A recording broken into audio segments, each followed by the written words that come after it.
You can come back to the dressing rooms and chill between divinities and candy cane sets if you want. Ivy rummaged through a cardboard box of props, muttering to herself. Aha! She waved a red velvet mask at Holly. Put this on. It'll give you an air of mystery and a measure of privacy. Fine. Holly slid the mask over her face, careful not to smear the artfully applied makeup or jostle the tinsel threaded through her hair. The minute that sinfully soft velvet caressed her skin, Holly's modesty miraculously vanished. Wow. She didn't look like Holly North, respectable accountant. She looked like a complete sexpot. Oh, yeah. This could be fun. Freeing. Getting in the holiday spirit, Holly smiled coyly at Ivy in the mirror. Hand me the red lipstick. Do you think I should dust snowy glitter across my cleavage, or would that be too much? Detective Nick West sipped his Arctic ale and scrutinized the interior of Sugar Plums. Classy joint, dark but clean. The place could use a few more bouncers. Security was a bit lax in his opinion. The sound system pulsed, and the strobe lights flashed in time to music heavy on the bass line. Although the stage was empty, the place was packed with single men, outrageously priced drinks in hand, their hungry gazes glued to the trio of brass stripper poles center stage as a disco ball spun, casting a kaleidoscope of color across the white walls. To his left was a screened-off area that Nick assumed was for lap dances, not that he knew about those firsthand. Strip clubs had never been his thing, even in his younger years when he was raising hell in Wyoming with his notoriously wild McKay cousins.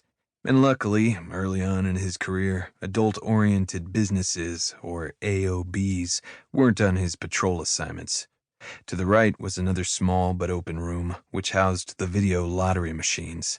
Several overweight guys sat in front of the glowing blue screens, in a daze, poking buttons and feeding money into the greedy bill slots like junkies. What a waste. A spark of anger reminded him why he was here. Last week, his friend Rudy Donner had spent an evening at Sugar Plums. During a lap dance, the stripper, known as Mistress Christmas, had drugged his drink and lifted $1,500 from his wallet. Rudy didn't remember much besides walking up to his car, cold, hungover, and dead broke. Poor Rudy had been too embarrassed to press charges. So Nick decided he'd check the place out on his own time, off the clock. He'd get up close and personal with the mysterious Mistress Christmas. If she pulled the same shit on him, well, he'd slap a pair of cuffs on her faster than she could say, "Merry Christmas, officer." And his cuffs weren't the velvet-lined novelty type she was probably used to. The music ended abruptly. An air of expectation filled the room, and all eyes focused on the door on the stage. A throaty female voice boomed over the stereo system. "Let's get this party started.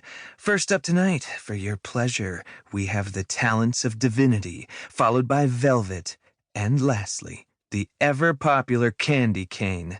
To get this party going, I'd like to introduce Mistress Christmas." More whoops resounded. "Mistress Christmas isn't dancing this evening." Boos ensued. Nick frowned, and a suspicious feeling rolled through him. What kind of strip club was this that the headliner wasn't dancing? "Now don't get your jocks in a knot, boys. Instead of shaking her Christmas bonbon, she'll be out front mingling with all of you, sharing her special brand of holiday cheer. Let's give Mistress Christmas a big Sugar Plums welcome." Wolf whistles, cat calls, and wild applause rang out as the lights dimmed. The door opened, and out stepped a vision of pure sex on stilettos. Holy shit. The woman was a goddess, tall and built like a brick shithouse. Her leather-clad legs went on forever. Her tits weren't the enormous jugs most strippers displayed, but rosy mounds that filled out the skin-tight corset to perfection. Her lips were full, lush and crimson-stained. Her auburn hair, threaded with glittery tinsel, cascaded down her bare back. A mask covered half her angular face, accentuating her wide eyes and pouty